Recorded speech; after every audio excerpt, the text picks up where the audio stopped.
नमस्कार मित्रों, मैं मुस्कान गर्जना न्यूज़ के सोच और समझ कार्यक्रम में आप सभी का स्वागत करती हूँ।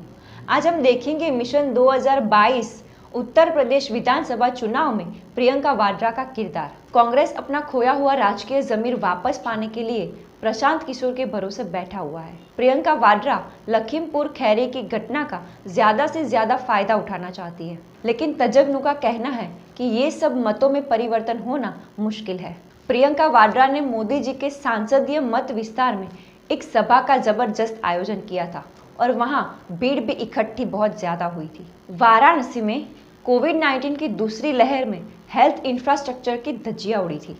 लोग दवाइयों के लिए त्रस्त हो गए थे, लेकिन लोगों ने इस सभा की नोंद नहीं ली थी। लेकिन प्रियंका वाड्रा ने क्या पहना था उसकी नोंद अवश्य ली गई। प्रियंका वाड्रा ने रुद्राक्ष की माला पहनी थी और वो भी दिखाई दे उसी तरह से पहनी गई थी, लेकिन ये प्रयास भी मत में परिवर्तित होता नहीं दिखाई दे रहा है। 80 के दशक में उत्तर प्रदेश पर कांग्रेस की पकड़ थी, लेकिन अब वो भी नहीं रही। कांग्रेस यूपी में जितना हाई प्रोफाइल प्रचार करेगा, उतना ही विपक्ष उनसे दूर होते जाएंगे।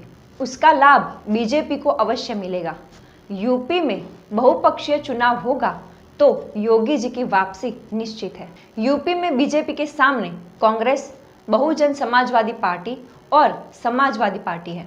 अखिलेश और मायावती एक साथ नहीं आ सकते, क्योंकि मायावती के साथ भूतकाल में हुए अनुभव के हिसाब से वह समाजवादी पार्टी के पास नहीं जाएंगे। देश और उत्तर प्रदेश में विपक्ष एंटी मोदी और एंटी योगी का माहौल खड़ा करना चाहते हैं। विपक्ष का लक्ष्य और आक्षेप समान है, फिर भी लोग साथ नहीं हैं। कहा जाता है कि योगी राज में ब्राह्मणों से ज्यादा ठाकुरों को तवज्जो दी जाती है, इसीलिए विपक्ष ब्राह्मणों को अपनी ओर खींचने का जबरदस्त प्रयास कर रहे हैं। यह बात ध्यान में रखते हुए बीजेपी ने अजय मिश्रा को हटाने की मनाही कर दी और जतिन प्रसाद को योगी प्रधानमंडल में शामिल किया गया। दूसरी ओर कांग्रेस ब्राह्मणों को अपनी ओर खींचने का भरसक प्रयास कर रहे हैं। गांधी परिवार के दोनों संतान अपने आप को ब्राह्मण पुरवार करने के लगातार प्रयास कर रहे हैं, लेकिन हिंदुओं को खुलकर सपोर्ट नहीं करते। अगर सपोर्ट करेगी तो माइनॉरिटी कांग्रेस से अपना मुंह फेर लेगी, और अगर माइनॉरिटी को तवज्जो देगी तो हिंदुओं का मत टूटेगा ही टूटेगा। पहले कांग्रेस के पास 3 प्रकार की वोट बैंक थी, मुस्लिम, दलित और ब्राह्मण। लेकिन बाबरी मस्जिद का ढांचा गिरने के बाद मुस्लिम मतदाताओं कांग्रेस से दूर हो गए। दलित मतदार मायावती को ज्यादा समर्थन देते हैं और ब्राह्मण बीजेपी को ज्यादा समर्थन देते हैं। मतलब कांग्रेस के पास उत्तर प्रदेश में कोई भी वोट बैंक नहीं रही। इसीलिए प्रियंका वाड्रा अभी लखीमपुर खैरी की घटना को अपने फायदे में लाने की कोशिश कर रही है।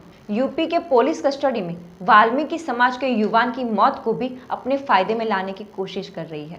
कांग्रेस के लिए हिंदू या मुस्लिम को अपने तरफ लाने की कोई भी कोशिश सफल होती हुई नहीं दिखाई दे रही है। इस बार उत्तर प्रदेश में ओवैसी नामक फैक्टर भी काम करेगा। अब वक्त ही बताएगा कि उत्तर प्रदेश में प्रियंका वाड्रा कांग्रेस को कहां तक ले जाती है। धन्यवाद।